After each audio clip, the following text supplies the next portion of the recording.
This is Travis Wayne Goodsell, and yesterday morning I tried 2 attempts to make an interpretation video of the parable of the 10 virgins. I rushed and was having problems and had to do it over, and after that second one I had to do it over, but I needed to do other things, so I couldn't do a third version. And then yeah, the previous day, or 2 previous days, I had tried to do my Sound of Music commentaries, and Fox however had put into YouTube that anybody who has any part of any of their movies or TV shows is to be banned from YouTube, so I had to dispute it, which I obviously won, but it took them all day to claim that they will allow me to give them free promotional advertising. So the only problem is that if I do the others, I'm wondering, am I going to have to dispute each and every single one of them? So we'll have to see. But that, I don't know, maybe you guys won't get to hear that commentary after all. But I recommend everybody re-watch The Sound of Music after the current conditions that we are in the United States. And pay close attention, because this was during the 60s. Remember that the standards we have today were not the standards of the 60s, and they were not the standards of World War II in Austria as well. So Rodgers and Hammerstein are trying to send a message to the world through the story of the Von Trapp family. Alright, so now I'm left with, do I attempt part 3, or take 3 of the parable of the 10 virgins, or do I talk about me? It's all about me. Of course not. I use me because I'm the perfect example of the corruption of Utah and the LDS Church. And Mormons don't get that, and I get Mr. Thumbs Down for every time I have a title that critically is critical about the LDS Church. He doesn't bother to listen to my video, watch it, to know what it is he's putting a thumbs down for. He just puts a thumbs down. You will not talk bad about the church. Nobody can attack the church, even if the criticism is true. Elder Oaks, he was quoted by PBS in a documentary saying, you can't criticize the brethren even if the criticism is true. We're untouchable. We're above the law. I used to be a judge. I know all about above the law and double standards and committing crimes, which aren't crimes when you're in authority. Now, okay, so here's an example.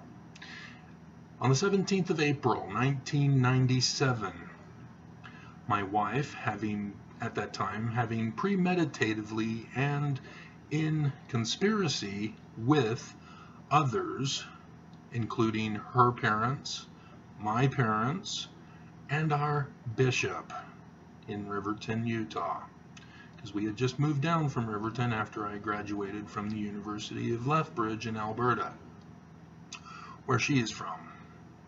And so yes, I know all about socialism and and free health care and blah blah blah. And it's great. Free babies. You get qualified expert doctors who look for the cause, don't just treat outward symptoms. Great. But yeah, 17th of April 1997, my dad told me in the morning that I am to take his car to work that day. He wouldn't explain it.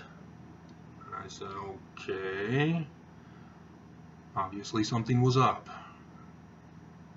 So I went to work, treated it like any other day. I come home to a U-Haul van parked in the driveway, and I see that our car, my car, is also packed up, and I think it was the one tied to the U-Haul, or connected to the U-Haul. Her father had taken off of work to come down and pick her up with the U-Haul and take her back to Canada. And yeah, so and there was a lot more going on that.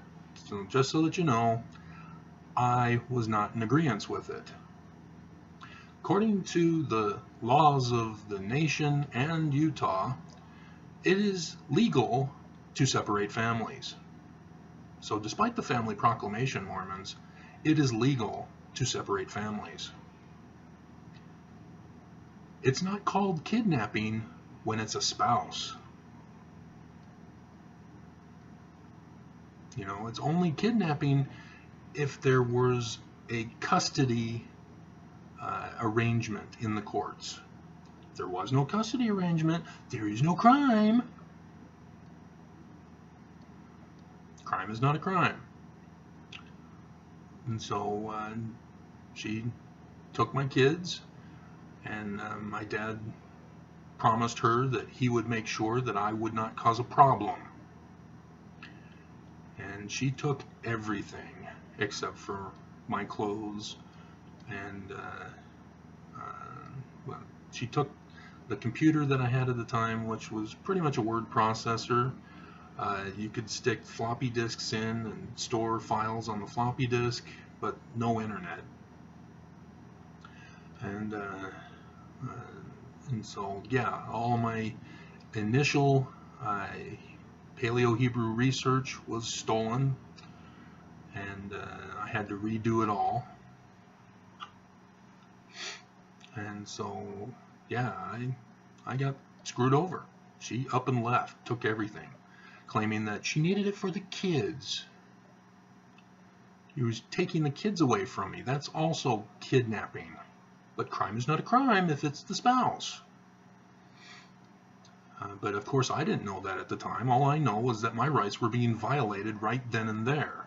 The cops had already laughed at me and made fun of me and didn't bother to reunite me until the police, or the highway patrol sheriff, did, because he recognized I was not a homeless bum. But that, like I said, another story. But so that's the initial setup. Crime was not considered a crime, and my family was separated from me. My kids were taken from me. The wife abandoned the marriage, and she fled the country. Because in Utah at that time, if you proceeded with divorce in the courts, the Utah courts required that you take a year of marriage therapy, couples therapy, or whatever crap. And you know, she thought she could threaten me with, "Why don't we go to couples therapy?" So I called her bluff and said, "Okay, fine, let's do that." "No, it's too late for that now." Uh-huh, sure it is.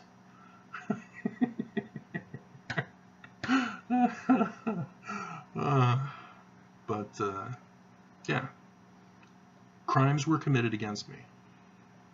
And you may say, well, there's no law in the Constitution or any laws on the books of either the government, the federal government, or the state government of Utah about this. So yeah, there is no crime involved. Do you not remember the preamble to the Constitution? There's this word called posterity. The Constitution was written for not just citizens, but for the citizens' posterity. So the Constitution then, or therefore, applies also to children of one parent, if not both parents. It's that simple, people. Don't twist the Constitution to allow crime. That was not in its intention. The courts were not intended to allow defendants, if they had good enough lawyers, to get away with criminal actions. That was not the intention. You have a court process with a trial by a jury of peers just in case the defendant is actually innocent and they're being set up by the prosecution for false accusations. That's all that's for. It is not so that a defendant can get away with criminal action. And it is definitely not so that the prosecution can put away innocent people for life. And yet, history of America and Utah has shown that that is the practice, that the guilty go free and the innocent get punished. And so, yeah, that's my story. I am a personal, first-hand witness of the corruption in Utah. And so, at first, when I was rendered homeless by the Office of Recovery Services garnishing my paycheck, I was going, what are you guys doing? I can't live now. Well, you need to get a better job. You can afford 25 cents a day, can't you? No, you're taking it all.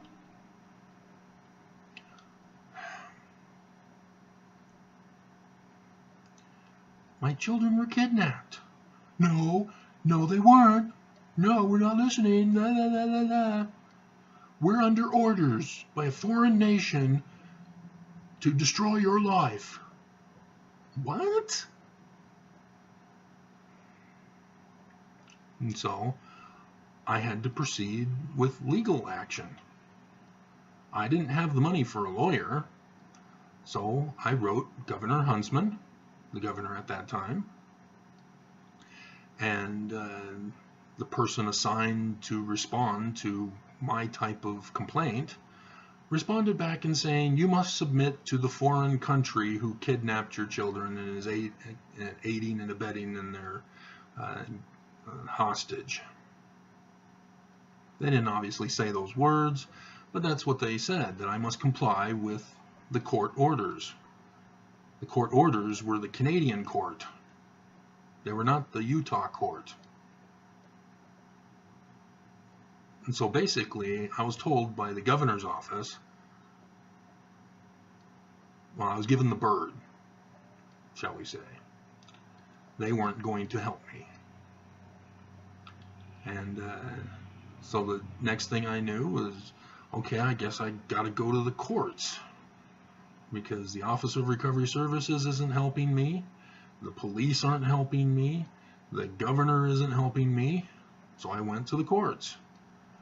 And I thought, okay, well, this is involving the state of Utah. This is a government issue. It's not a regular citizen issue. So I thought at the time, because I'm not an expert in law, I had no knowledge of it. Never been to court, never been accused of a crime, never had the money to take somebody else to court to petition for a redress of grievances.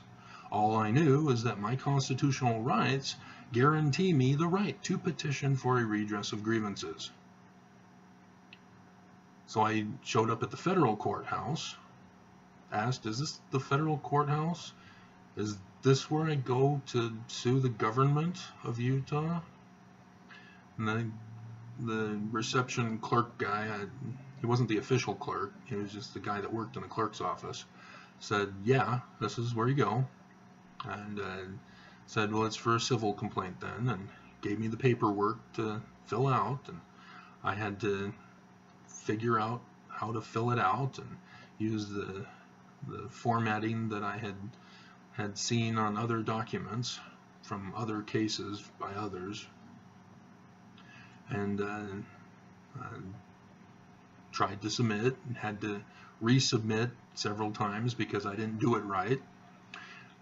Fortunately, they were lenient to allow me to do it right, and even into the judges, as they were processing it, had to have me redo it, and they were again nice enough to allow me to redo it. You know, I'm just a citizen. I'm not a lawyer. I'm clueless as to what I'm supposed to do. All I know is that I've been victimized by abusers or perpetrators of crime against me, and I eventually got it figured out, and the children were sealed in the filings because children aren't supposed to be revealed in court documents because other people might find out and exploit my children, and blah blah blah. So I understood that, fine, okay. But then the process continued, and the ruling came down, no, the way you filed is not correct. Case is closed.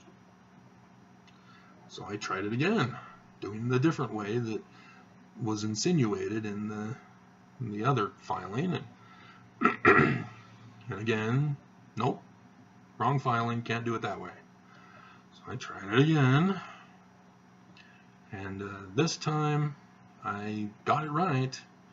However, the Utah Attorney General stood up in defense for the state and told the federal judge, Travis cannot do this against such and such an entity, even though such and such an entity says that they need to be included in any court filings.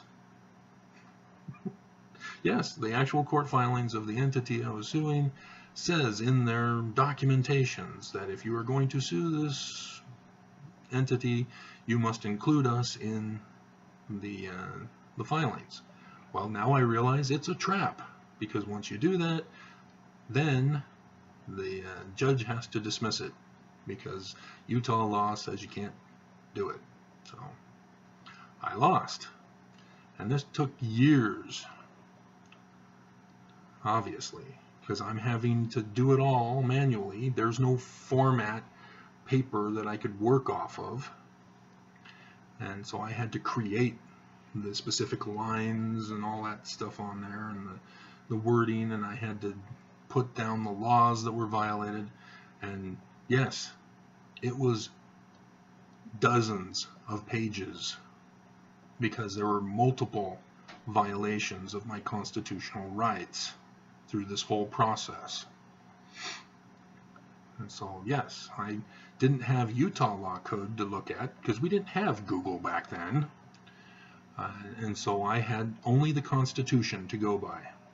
So the Constitution was the basis for the charges against the state of Utah. And in the end, they said they gave me the bird too. And as a result of this, you know, you'd think Mark Shurtleff, the former Utah Attorney General, would have backed down. We showed him, put him in his place. How dare he want his family together?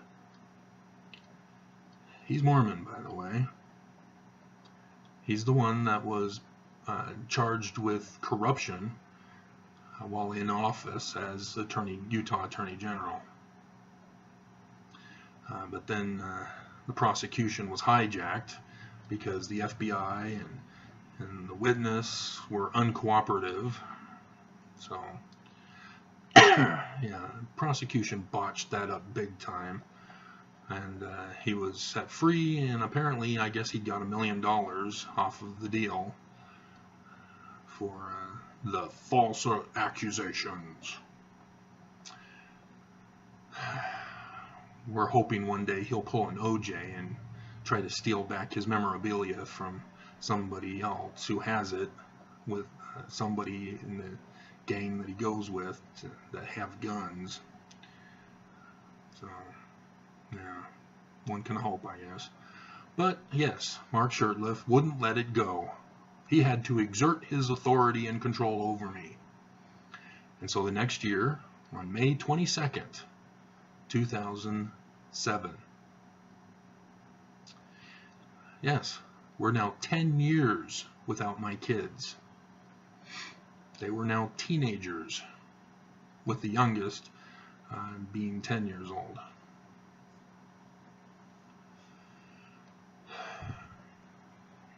And so Mark Shurtleff took me to court, and it was just a hearing with Commissioner Michelle Bloomquist.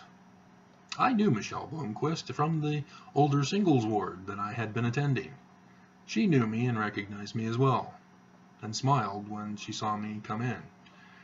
But her smile quickly turned upside down, the Mormon primary song, and as Shurtleff was rambling off, he wouldn't talk to me in the special room that we had, and he's got an order here by the Canadian government to comply with the terms of the divorce.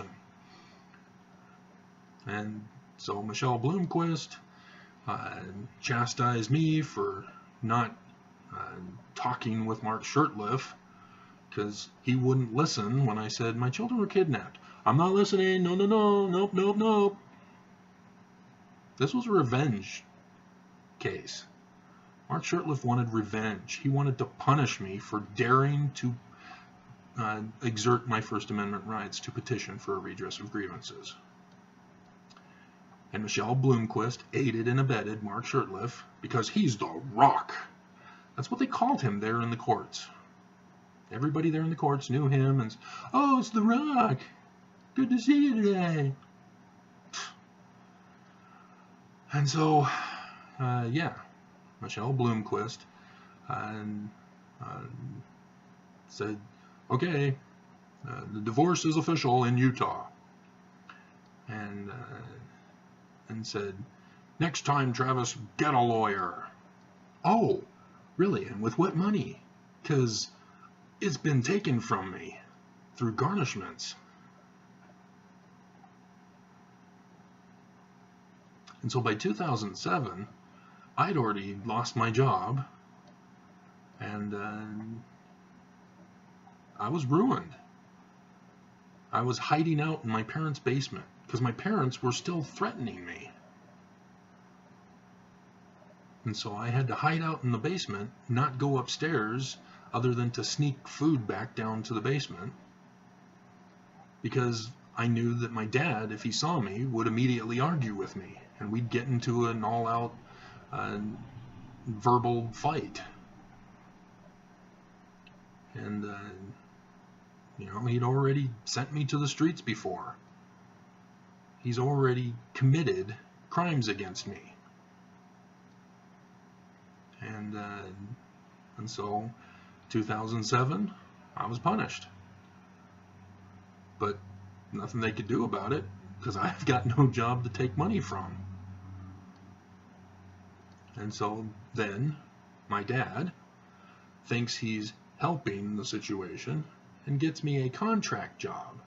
Well, it's not for me, it's for my mother, because they realize that my mother needs just a couple more years of work experience to get an increase in the amount of Social Security that she would receive when she retires.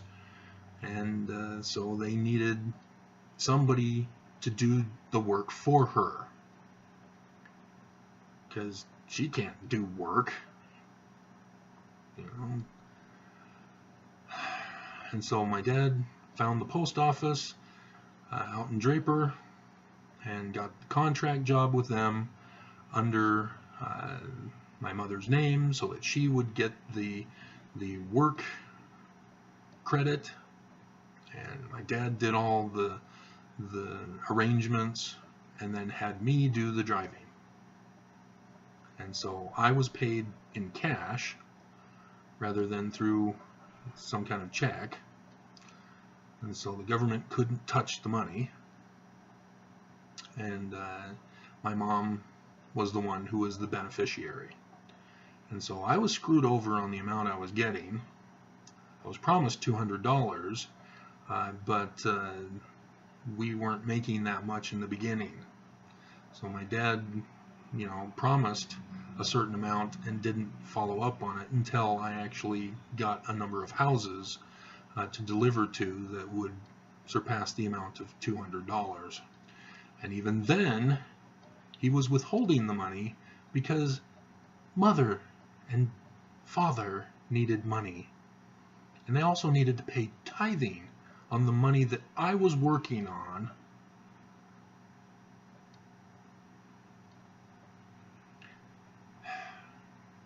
So yeah, they were taking my money and giving it to the church.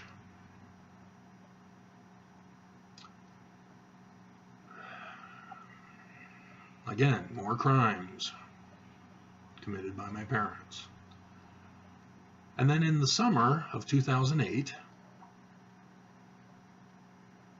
the Utah legislature's law that was passed in 2007, remember, Mark Shurtleff took me to court in 2017 to solidify the divorce of the Canadian government.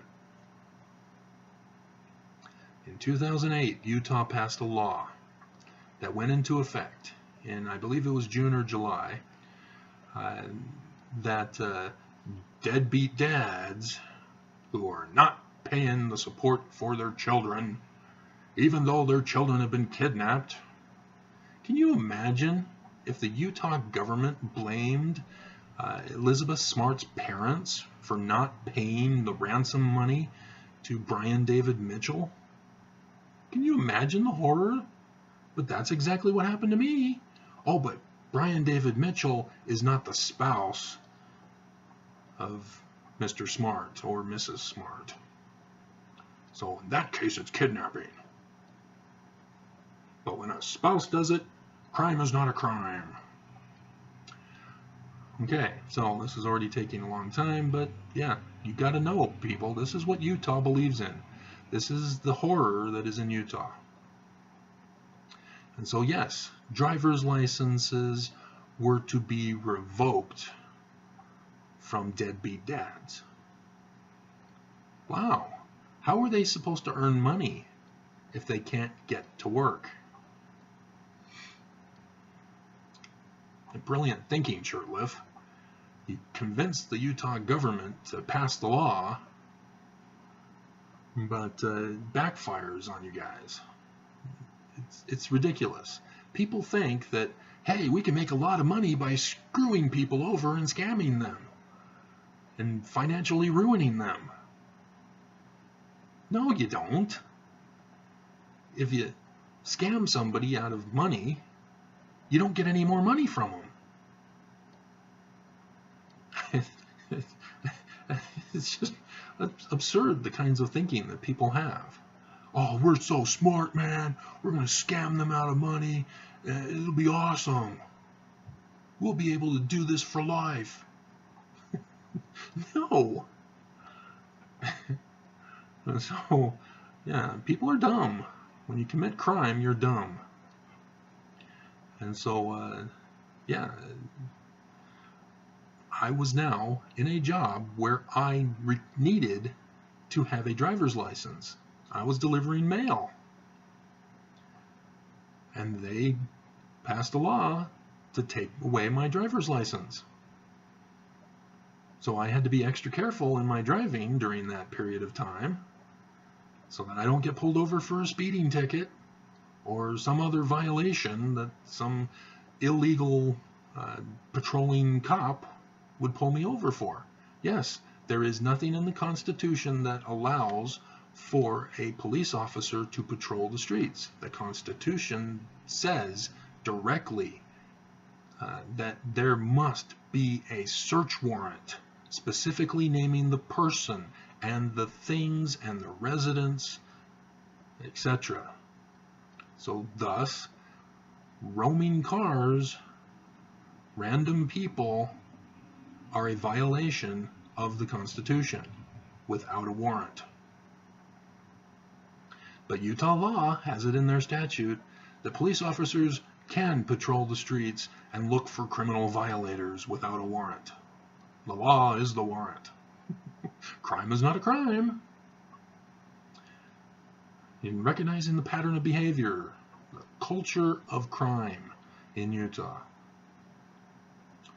And so, yeah, I was being a good boy.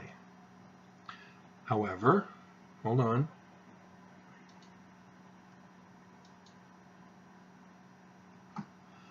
Okay, so, however, 2008, I learned the shocking revelation that my own children were secretly coming down to Utah each and every year for the past 11 years and visiting my parents and my siblings and their families at my sister's house.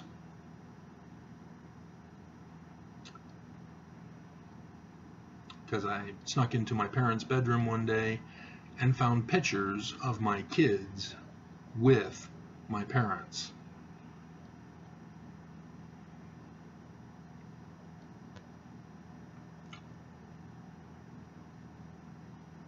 So yeah, I was pissed. And I had been writing a book since the court hearing in 2007 about a commentary on the Constitution, but also it was a petitioning for a redress of grievances in a book form, pointing out that the state of Utah had violated my constitutional rights to petition for a redress of grievances. And I titled it Modern American Utopia. And I was looking for a book publisher. Barnes & Noble was promoting that in the future they were thinking about it and that they would be allowing people to publish for $1,000. And considering the other prices that I was looking at, that was a great deal. But it was still too much for me. And so by the time I learned about my kids coming down to see my parents year after year, I had pretty much finished with the first draft, but because yeah, I wanted to have it finished by the 4th of July, and so the first draft for the most part was finished on the 4th of July. So that's the date that I placed for the date of the book, and couldn't publish it, so it just sat in a file on my computer. And when I find out about what was done behind my back, I decided that I needed to hand the book out to petition for a redress of grievances through a different medium that had, because all the regular mediums of going through the court process, going to the judge, going to the police, etc., going to the governor, all failed. Nobody would take the case that crimes had been committed against me, because nobody believed a crime had been committed against me. Crime is not a crime. And so I planned on the anniversary of our divorce, which was her birthday, the first wife's birthday,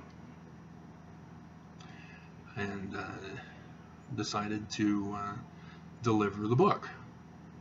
And I had no idea who to go to deliver the book.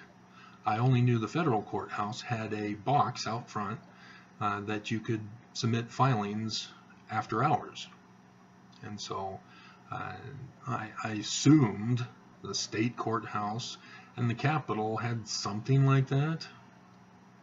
And come to find out that no, they don't. And the state did, but it was in the back, not in the front, like the federal courthouse. So I'd left the books at the front doors so that those who go into work would see the book and go, okay, this person is submitting a filing for a petition of redress of grievances, though it's not the standard formatting that we require, which I expected that they would just throw away. No! Mark Shurtleff was alerted to the matter because of the courthouse. Or not the courthouse, the Capitol building. Because apparently that's where the Utah Attorney General has his offices. But I didn't find that out until after I was finally released and went to Sean Reyes, the new U.S. Attorney, or Utah Attorney General, to submit it. And so, yeah, I was going, oh, I see now.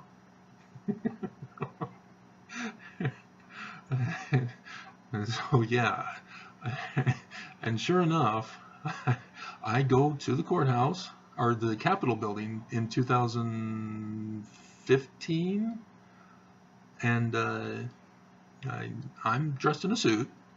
You know, I'm not some bum off the street, and I walk up the steps to the Capitol and look for the office of the Utah Attorney General, and go into the office, and the receptionist guy out front says, "Can I help you?" Yes, I'd like to file in accordance with Utah law, and do I need this stamped? And no, I'll take care of it, thank you. Have a nice day. And so I leave, and lo and behold, all of a sudden I see guards with their earphones and stuff, all of a sudden patrolling the grounds.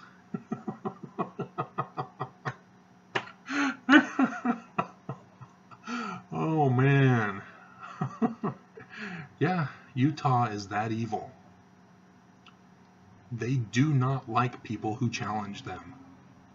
And so yes, Sean Reyes also ignored my petition, according to Utah law, that I was supposed to do for cases against government officers. But yeah, Mark Shurtleff didn't like that I would dare write a book exposing what he had done. I didn't even know his name. And, well, I sort of did, but, you know, it was like, what's going on? What's happening to me? But, yeah, I had detailed all the crimes committed against me. And I also threw in the warning about what President Bush was doing. And apparently, it turns out, from the new movie that's coming out Christmas Day, that Dick Cheney is the mastermind of all the corruptions and violations of a constitution. And so, yeah, watch the movie. I think it's called Vice. So, Christmas Day. And then, yeah, I deliver it to the other places, deliver it to the Tribune, Salt Lake Tribune, rather than the Deseret News, because the Deseret News is run by the church, and I gave one to them too, at the church administration building. They were the only ones that had 24/7 security to harass people that would dare enter their turf in the middle of the night and delivering books. And it wasn't a published book, a printed book. Well, I printed it out, but I had to hole punch it and stick it in binders. So that was the quality that I was able to come up with. And so yeah, the church were the only ones harassing me, and I was banned from Temple Square for 3 days. Woo! You know, I'd already heard about banning of the gay couple that kissed on Temple Square. So I already knew about what was going on there. Can't kiss on Temple Square, you're gay. And then, yeah, 2 weeks later, they waited for 2 weeks to finally arrest me. Mark Shurtleff gave the orders and had the Salt Lake County prosecutor handle the case. And yeah, I was arrested at gunpoint at in the front yard, and after I had come home from work that day, and I was given my Miranda rights, but I was not told why I was being arrested. They violated that. But Utah doesn't care. And I was placed in the front seat, passenger side of the police car. They had all different agencies. They had evacuated the street and told everybody to be away that day. So this was a premeditated attack on me that they were doing, all because I was exerting my First Amendment right to protest my denial of a petition for a redress of grievances. This was Mark Shurtleff's revenge. This was not a justifiable arrest. And so I was not told why I was being arrested, although I knew exactly what it was for. And when I got in the cop car, the other officers were all hanging around, making fun of me, and yeah, I had a couple of DVD rentals from Hollywood Video. They're no longer in business. And when I finally got around to watching the videos, they weren't any good, so I didn't even bother to keep them. So anyway, yeah, they were making fun of me. Oh, you're gonna have to pay late fees on this, aren't you? Nope, no late fees. They aren't owned and operated anymore. And so yeah, a police officer gets in the back, and he thinks he's smart and clever. He's gonna get me. He starts talking to me. Wow, you're really smart, aren't you? You think you're the best and the brightest. You're smarter than the rest of us, aren't you? He's trying to get me to say something, because the Miranda oath, or the Miranda thing, is you have the right to remain silent. Anything you say can and will be used against you in a court of law. Do you guys understand the wording of that? That's unconstitutional. Because it's only in a court of law where you're supposed to be having your words used against you. But here they're saying anything I say, even if it's I didn't do it, but exercising my First Amendment is not a crime, will be used against me. And corrupt governments, corrupt police, corrupt prosecutors, they take advantage of that. They will twist the truth to turn innocence into guilt. So, but I remain silent. I didn't say I'm exercising my Fifth Amendment right to be silent, or that I will abide by the Miranda right thing you spoke to me of and remain silent. They should have got it that I was being silent because of that. But no, Utah will not allow that.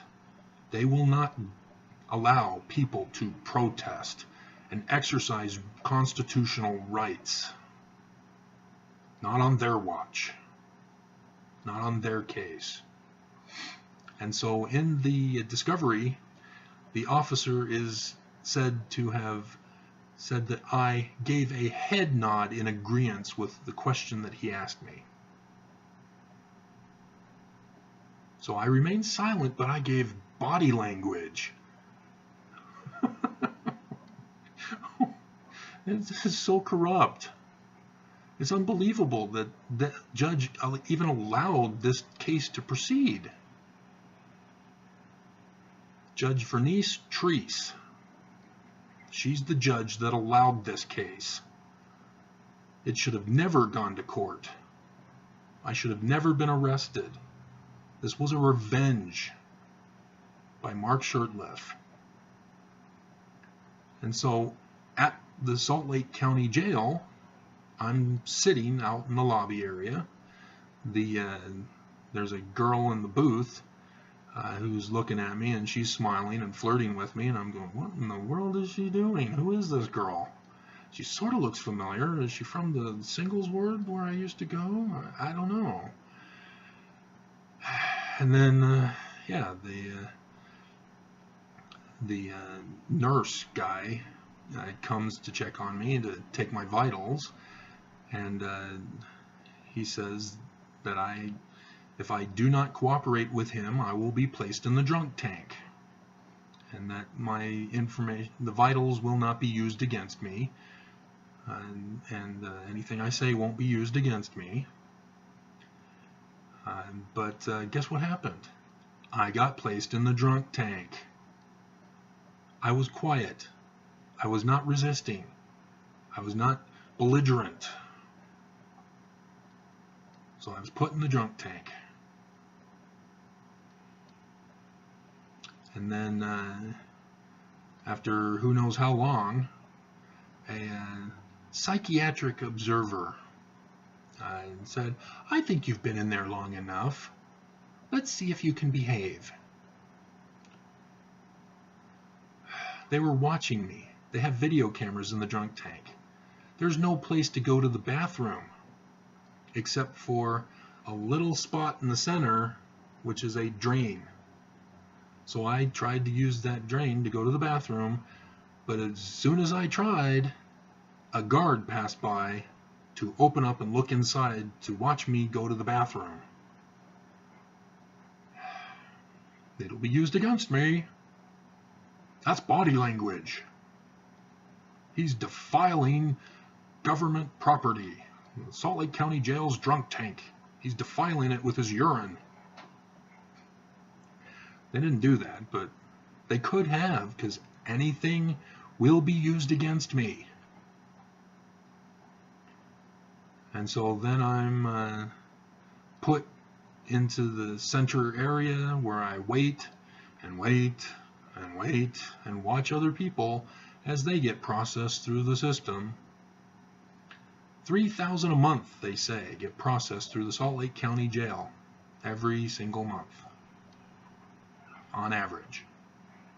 3,000. They making good bucks.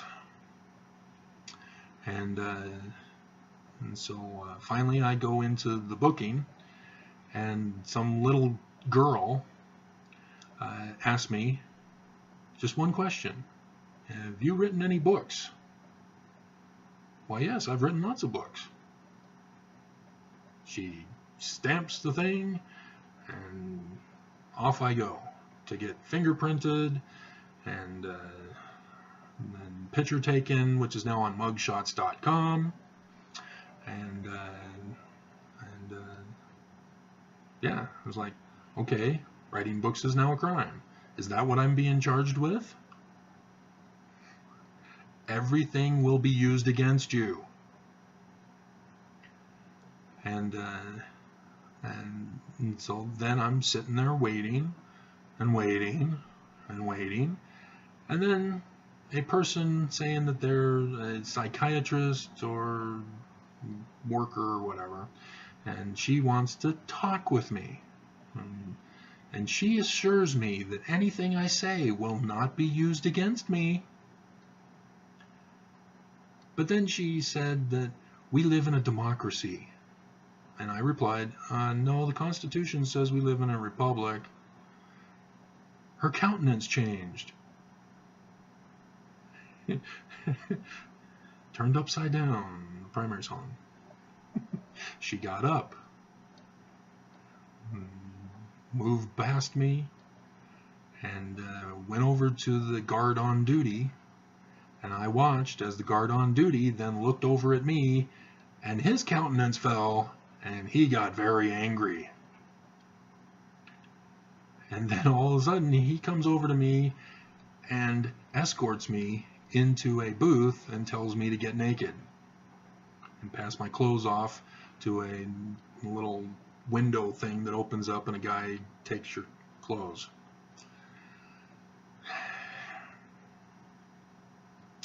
And so then I get sat on a chair and I'm wheeled into an elevator and we go down, and then we enter into a cell block. And so it's not cells I was used to seeing on movies and TV shows. They are glass, and I'm pretty sure that they're bulletproof or, you know, pretty sturdy stuff so that nobody can break them with their fists. And they had doors that would slide over. They're electronic, but there's a manual override. And I was put in one of the cells and shoved against the wall.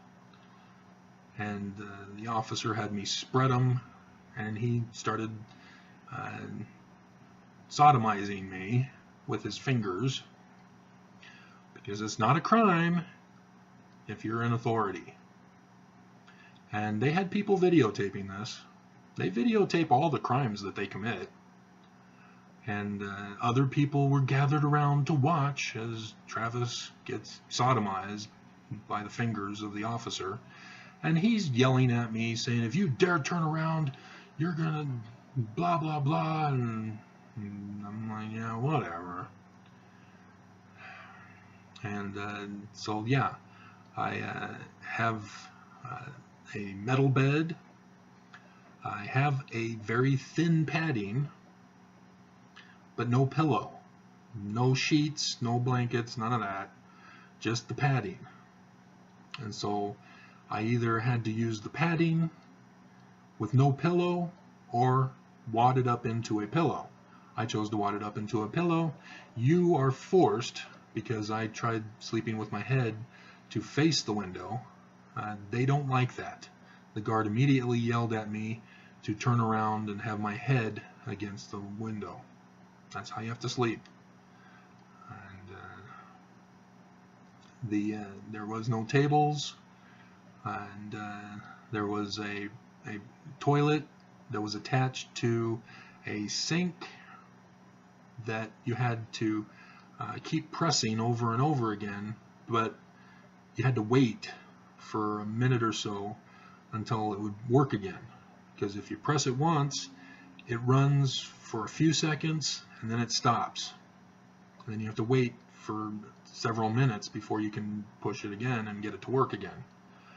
And you get no hygiene, and you don't get out to go to a shower, and the air conditioning's on, and again, metal bed, naked. And I'm given 3 meals a day. They were all sack lunches they were expired. And so the cheese was hardened, and I found mold on one of the breads, and I don't get condiments And it's just, in fact, they don't. I was given cheese once. I was not supposed to have cheese. It's just the bologna and the bread. And so they made a mistake by giving me the wrong sack that one particular day. They also had a cookie which was all dried up and stale because, again, it was expired. They put dates on when it's supposed to be used by on the bag. And so, yeah, I recognized the date couldn't be today's date or any future date. And so, yeah, they were giving me expired food. And this is already an hour. Are you guys even listening? And so, yeah, and lights were on 24/7. They don't turn off the lights. And they had a camera shooting in the room, and the guard tower was across the way. They were able to look in on me through a two-way mirror, so I couldn't see them other than if they turned on a light inside the booth. Then I could see that there was somebody in there.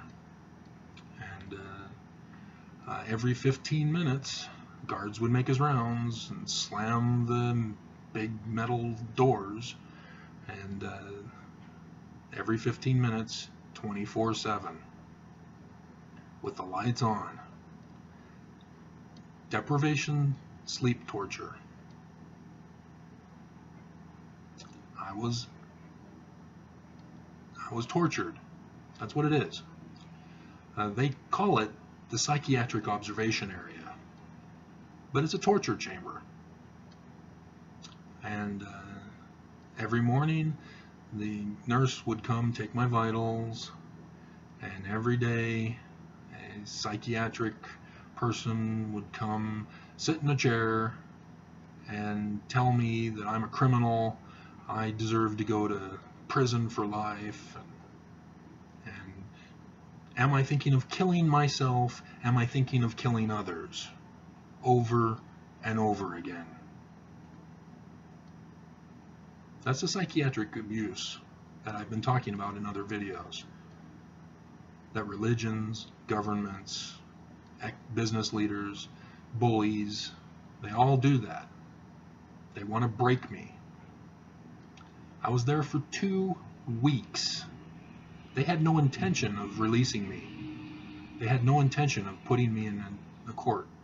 I was going to be there for life. I got out because I faked a toothache. And the one psychiatric person was a female. She had sympathy for me. And so I was released into Supermax with Brian David Mitchell. He was there too. And also the cop killer. He was there too. I can't remember his name. He's got the tattoos all over his face. I can't remember his name offhand, but yeah, he was famous. You know, he went to the doctor for a medical appointment, and on the way home, he obtained the cop's gun and shot the cop and killed him, and then escaped, and they finally caught him in an Arby's. And yeah, that's the guy that was also in Supermax. And I've got pictures of other jails, jail cells, or tombs, or whatever you call them. And I can show you, I've showed you where I was in the Supermax facility that I was in. And yeah, then I was finally able to say, no, I don't have a tooth problem. Sucker. And yeah, then I was in Supermax, and I was able to go out every other day for 30 minutes to take a shower. And I was finally able to shave off my beard, although the female guard was very upset with me that I was going over 30 minutes to shave off my beard. But nothing they could do. They can't break into the shower and pull me out.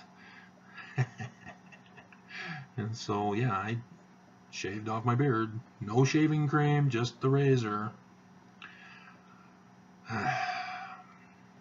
And then, yeah.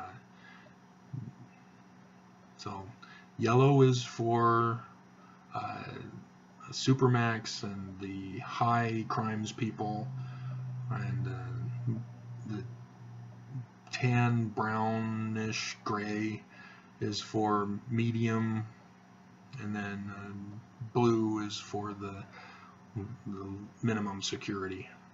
So yeah, maximum security, medium security, and minimum security, or high security, I guess, also with max.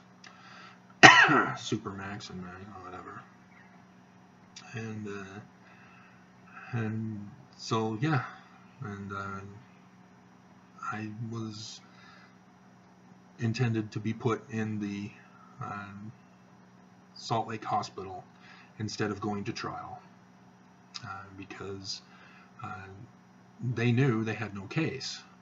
And when they tried to force medicate me in the courts, my lawyer was finally doing his job and pointing out to the courts, we'd like to address this particular issue before we proceed with a forced medication hearing. And so the prosecution was forced to change one of their charges from felony, second-degree felony, to a Class B misdemeanor. And yeah, their case was unraveling quicker than molasses. Or quicksand. And yeah, and so yeah, that's what they do in Utah. You do not go to trial if you're innocent. They will not allow you to expose the corruption of the government or the church. No lawyer will go against the church either. So that's that. It's an hour. I'm sure nobody's listening by now. And there's more to the story, obviously. And so I didn't even get to the part about my current situation and the threats that are being acted upon me. So maybe we'll do another one for that. All right. Is anybody listening? You can comment if you are still listening. I would like to know, out of curiosity,